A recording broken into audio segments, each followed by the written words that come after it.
The 10th. Okay. Hey guys, Hi, everybody. Hope all's well. doing? And welcome to Maximize Monday, November the 10th, Yep. 2025. Hope all's well with you all. God's good to us. God's great.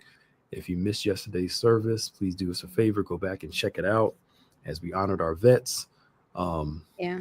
and we thank God for all of those who are doing the work that many won't do, which is to help protect our country from dangers and all that for the sacrifice. And we just want to honor all those people Mm-hmm. who do that because a lot of us can't do that. We're No. not built for that. It takes a special person. So we appreciate you all on this Veterans Day and praying for God's strength in your life and praying for God's victory in your life, His joy in your life. And we thank God for you all. Mm-hmm. So please do us a favor. If you can do so, please like, share, and subscribe.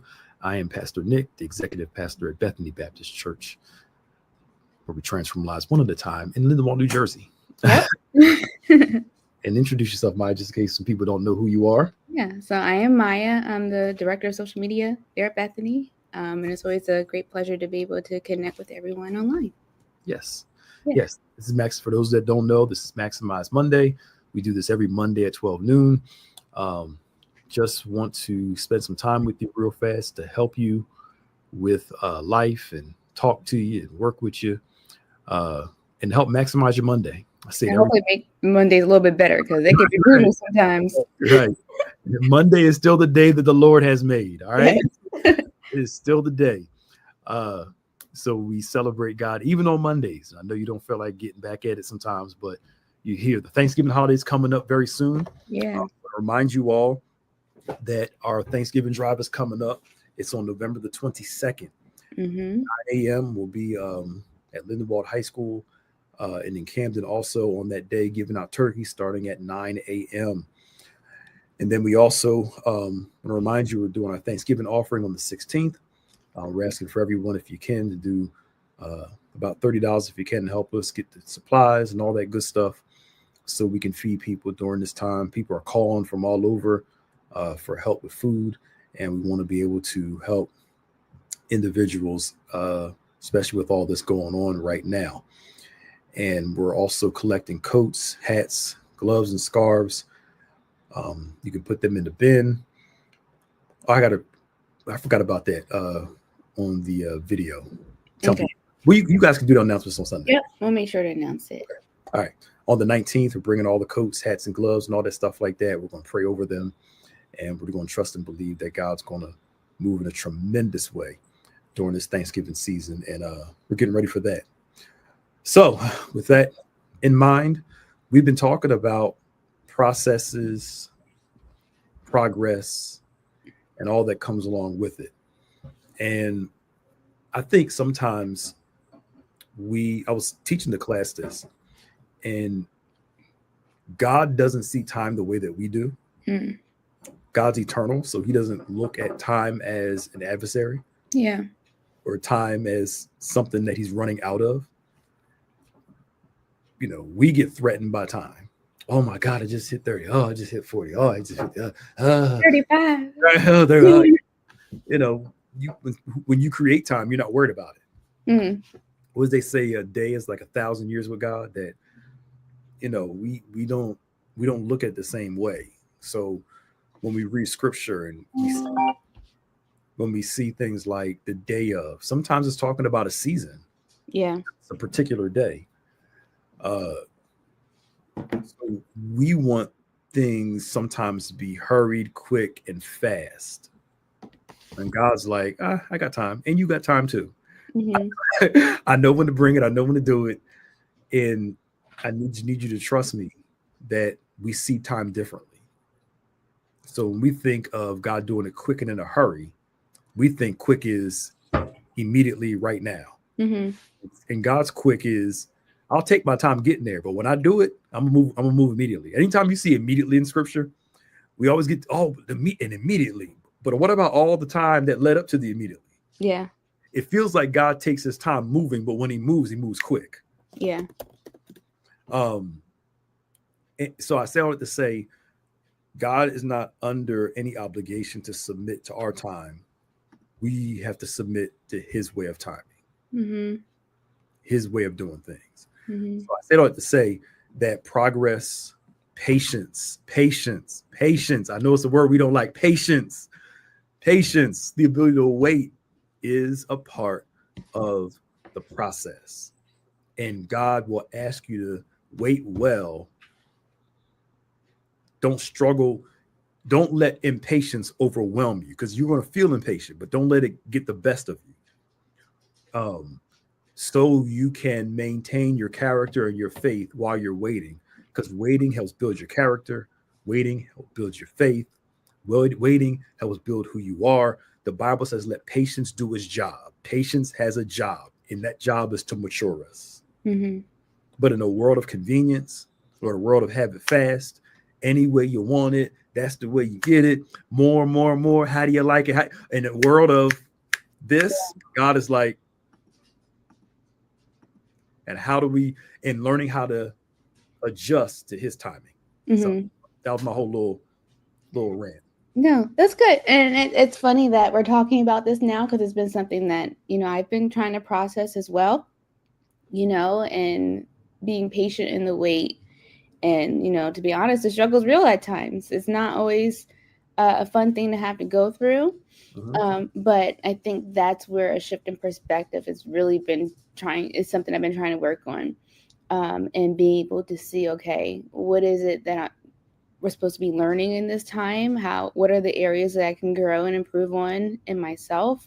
Mm-hmm. What are the things that I can experience now that perhaps once we get to whatever the end goal is for us, that we won't be able to experience when we're in that position. Mm-hmm. But also asking ourselves, okay, God, what am I supposed to be doing for you in this time? Right? And I don't know if anything about what I'm about to say makes sense, but I'm going to say it anyway. It had me think about the woman with the issue of blood and how she touched the hem of the garment, right? And how everything in her life at that moment was, not working out for her. She didn't have any promise, any hope on the outside of that things would get better for her. But because she had the faith, she still reached and touched, and then she received her healing. And so in this context, reaching and touching the hem of God's garment is continue to move forward in the wait when everything is looking negative in your life, or when, the promise at the end of the rainbow doesn't look like it's going to be there. Continue to move forward and act and trust in God and asking him, what is it that you need me to do in this time? Is having that faith and reaching out and understanding that at the end of it, God, I know you have something that's better, or, promised to me that maybe I don't see in this moment. So it's one of those things where it doesn't feel good. And it might be something that weigh heavy on you. But I think as long as you have that shift in perspective and try to make it into something that's a positive instead of it being a weight on you, you'll see the light at the end of the tunnel, if that makes sense. That story always gets me, because it looks like it plays out like God will allow you to go through a process where things can disappoint you. Mm-hmm. When he does show up, you're eager to get to it. Mm-hmm. Not that he wants you to be disappointed, but it happens. So she didn't know who Jesus was, Mm-hmm. heard about him. Mm-hmm. All the years she had this issue, going to doctor after doctor, and all that she had didn't get any better at all.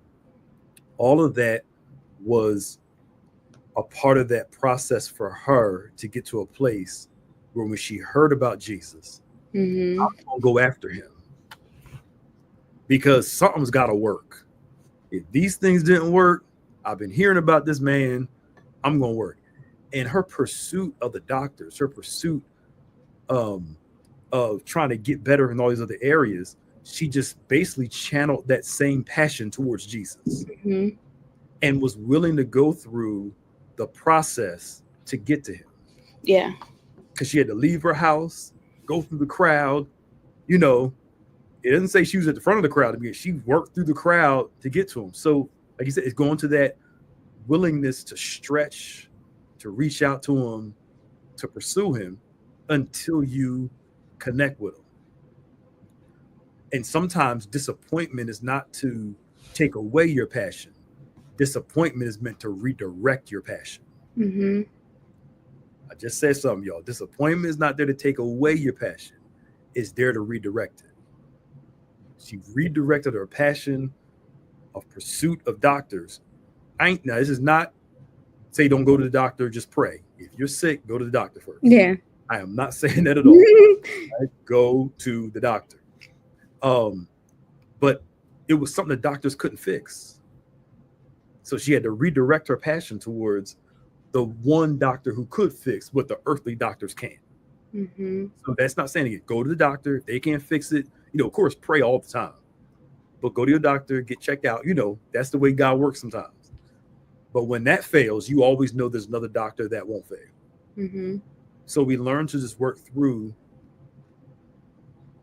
reaching out to him. And it took some time for her to connect with him. And that's our calling out to God, our pursuit of him. If we draw nigh to him, he'll draw nigh to us. If we pursue him, he will, come after us. So he'll meet us halfway. And I think that's where that patience part kicks in, which a lot of us have a hard time with patience. Again, in a culture of convenience, we have a hard time with waiting. Mm-hmm. So I remember going out to eat a couple of times, and some people, they'll tell you your food is cooked to order. So if you order something that takes some time, like some fried chicken, it's going to take some time. I was taking so long. It was taking some time. It's cooked to order. It's going too fast. This ain't like Popeyes and all them, where they got stuff already batched up and just. But we miss the concept of waiting sometimes. Yeah. And I think it's funny because I think as a human race fallen into sin, a lot of our challenges come, for lack of better words, trying to be like God. So it's funny that time being infinite to God is one of our greatest challenges in feeling like we're fulfilled, right? That we're running out of time, that we're not doing things in the time that we have, where perhaps we need to just refocus all that energy to just doing and letting time work itself out in the way that God has it for us. Make the most of the time you have. You can't control time. Yeah. So you make the most of the time that you have. This is the time, however it's allotted to me.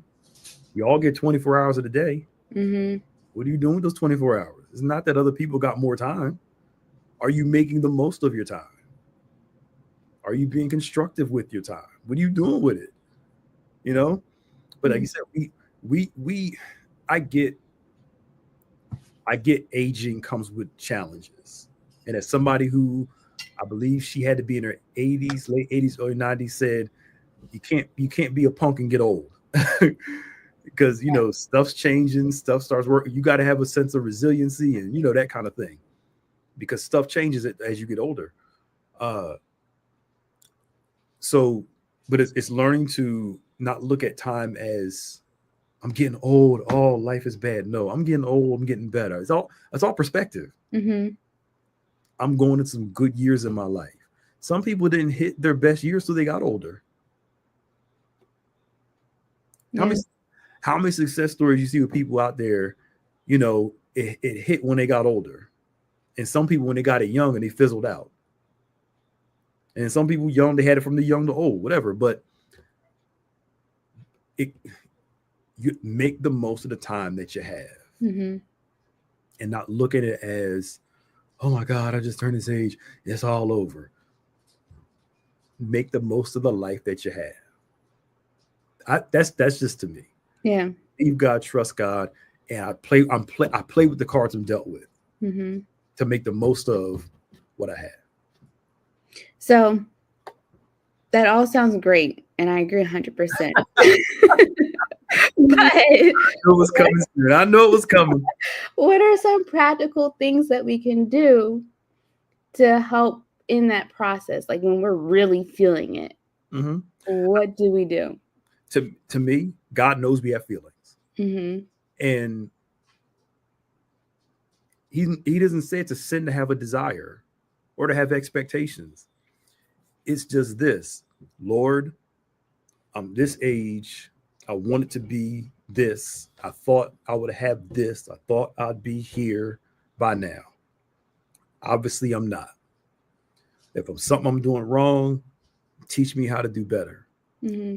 And sometimes it's nothing you did wrong. Sometimes it's just the way that it's played out. Mm-hmm. So if I can't change what's going on, how the focus should be, how do I make the best out of what I have? So this is where I am in life. I got two options: be miserable in it, or turn it around and make it great. Yeah. You play, as I played spades growing up, and you learn to play with the cards you dealt with. I've had some bad hands in spades, and we still won the game. Mm-hmm. Because it's not always about the cards you have. It's, can you play with the cards that you have? Yeah. Can you work the system to do it?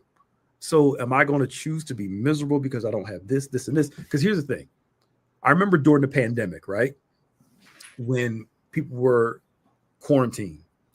And I remember there was this discussion around, people who were single and living alone, wishing they had somebody with them because they were tired of being by themselves for so much time. They were going out, having, physical connection, blah, blah, blah. And there were people who had families and they were with them all the time and wish they can go somewhere and be alone. Yeah. So, and I'm saying all this to say is that what we do is we look at somebody else's life. I wish I had what they had. Mm-hmm. Sometimes they're looking at your life saying, I wish I had. Learn to work with what you have and be grateful for what you have. I'm not saying you don't have desires and wants and needs.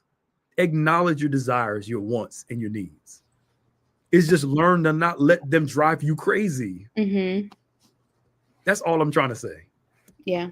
Play with the hands you dealt with. Sometimes you hold them, sometimes you fold them. You got to know when, count. What's the song? You got to count your blessings. You have to know when to work with it. Yeah. Also be true to how you feel too. Yeah. So that's not a denial of your feelings. It's I'm acknowledging this is what I feel. This is how I feel. Now the question is, what do I do with it? Mm-hmm. Okay. Is my life enough without the thing that I want? Because here's the thing. If your current life isn't enough, if you're not enough without the thing, you'll never be enough with the thing. Because all money, marriage, kids, things, whatever, all they do is make you more of who you already are. Yeah. I'm sorry. I wish I had a more, yes, things come to make you happier, but they don't come to make you happy. If you're miserable while you're single, I guarantee you're going to be miserable while you're married. You're going to be happy for a few months and you will go right back into your misery. Mm-hmm. If you're miserable with no money, you're going to be miserable with money. Those things come to add to what you have.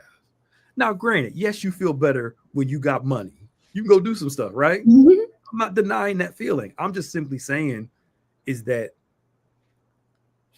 we think these things are going to make my life more complete. When the reality is, if you don't feel complete without them, you're not going to feel complete with them. I'm sorry. Yeah. I know people who have all the things that people wish they had, and they are miserable because they thought those things would fix it. I remember Will Smith said that a couple years ago. I think he was on Sway in the Morning or something like that. And he was talking about how it's before the slap.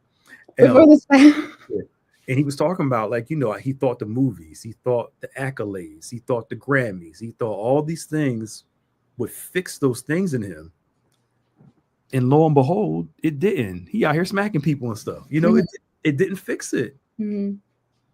And he said it in a lot. And I'm glad he was honest and said that, because a lot of people, they got all this stuff, but they're miserable inside because they thought all that stuff was going to fix it. Yeah. Anyway, that was a long way of me answering your question. No, that's good. 'Cause I think we definitely have these holes or these pockets in our life that we're trying to fill up with things and money and relationships. But it's really only something that God can fulfill in our lives.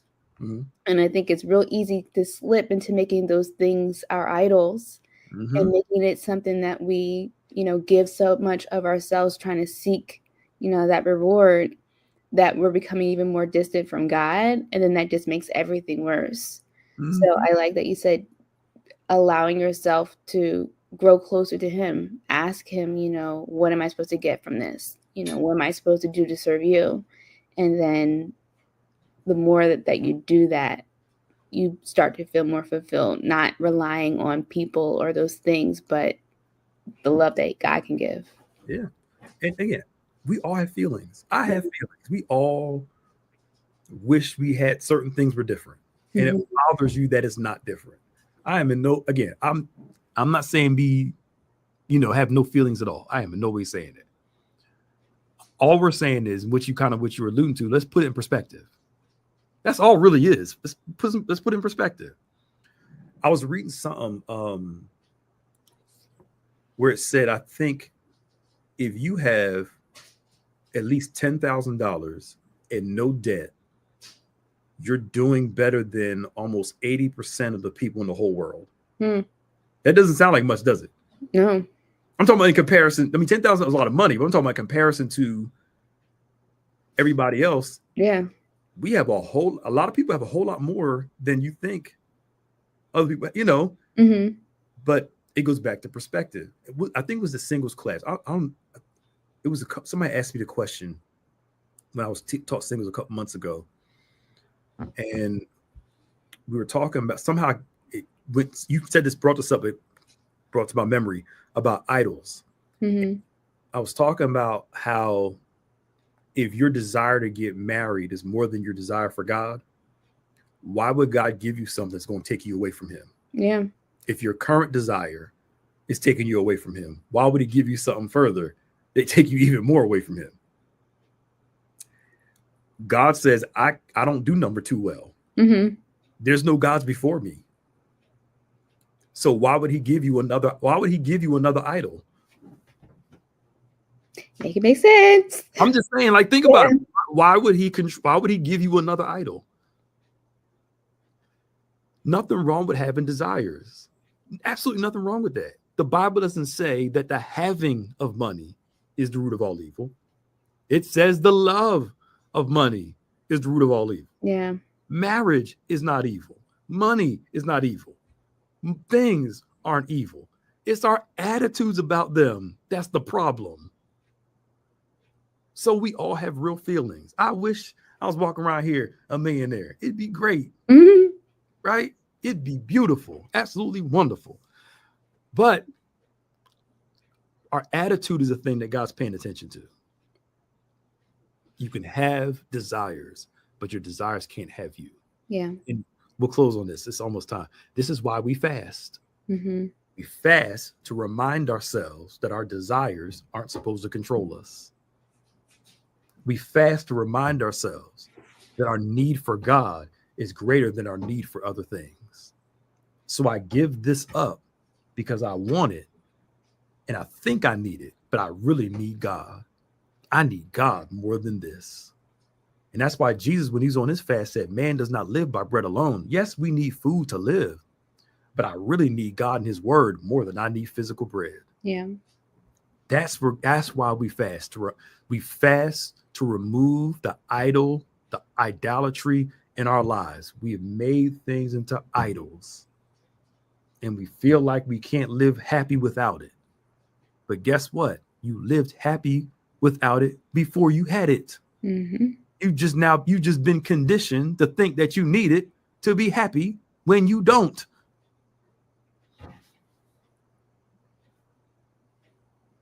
That's what happens to us.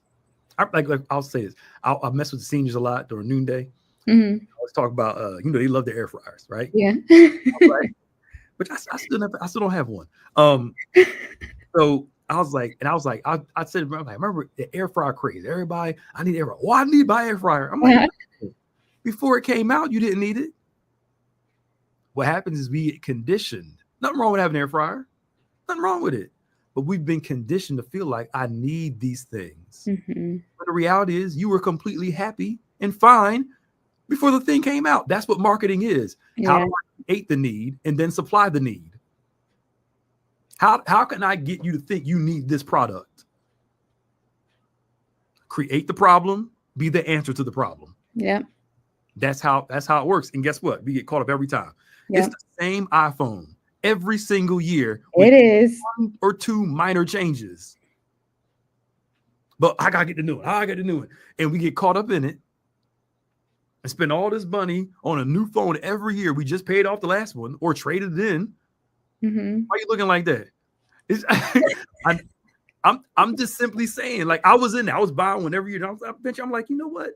Yeah. It's the same phone every year. Why am I paying extra? So now I wait a few years, and then when I do upgrade, it's a noticeable difference. It feels more justified. It feels justified now. But they know our consumer feeling. More be left out. Yeah, I don't want to be like that. How do you like it? More everything. That's what we're taught every single day. And it's creating this consumerism, this need for fulfilling my desires above everything, my passions above everything. And now we're like Eve in the garden, following our passions more than we're following God. Yep. And our consumption is getting us in trouble. And we idolize our desires over God. Where now pleasing me is more important than pleasing him. Mm-hmm. Woo, this is cutting me up. And the church said, amen. And that's why we purposely fast. Yeah. To put things back in their proper place. To have them, but them not have us. Because if you can't live without it, something's wrong with it. Mm-hmm. Only person you shouldn't be able to live without is God. Now, yes, we desire people. We want people. We, loved ones. I ain't saying fast for me family. I'm not saying that at all. But you get what I'm saying here? It's nothing wrong with having things, but put it in perspective. Mm-hmm. So again, it goes back to the question you asked. Good question. Play with the cards you're dealt with. How do I make the best of the life that I have right now? And it's funny because I know we're wrapping up. I feel like when we're in that moment of, miserating about the cards that were dealt, it's easy to just kind of sink into that victim mentality where we're really given the control to one, of course, seek God, but to deal and to work with the cards that we have. So there's a certain freedom that comes with that as well. Yeah, absolutely. Absolutely. Make the life of what you have. And nothing wrong with having expectations and desires in life. Nothing wrong with wanting things. But unfortunately, things come and go. And the fullness of your fulfillment shouldn't be in things. They come and go. But God lasts forever. Come on, y'all. He's the same yesterday, today, and forevermore. All right, let's get out. Thank y'all for coming on today. We appreciate y'all. Hope you learned something. We'll be back next Monday on the 17th. Please don't forget that we do, of course, have Bible study this coming Wednesday. Tomorrow night is Diamonds Women's Ministry at 7. Bible study 12 noon and 7 o'clock in person. Of course, we have our On Point on the 15th. And we just thank God for all of you tuning in. On behalf of myself, Pastor Nick and Maya, God bless you. And we'll see y'all later. Bye, y'all.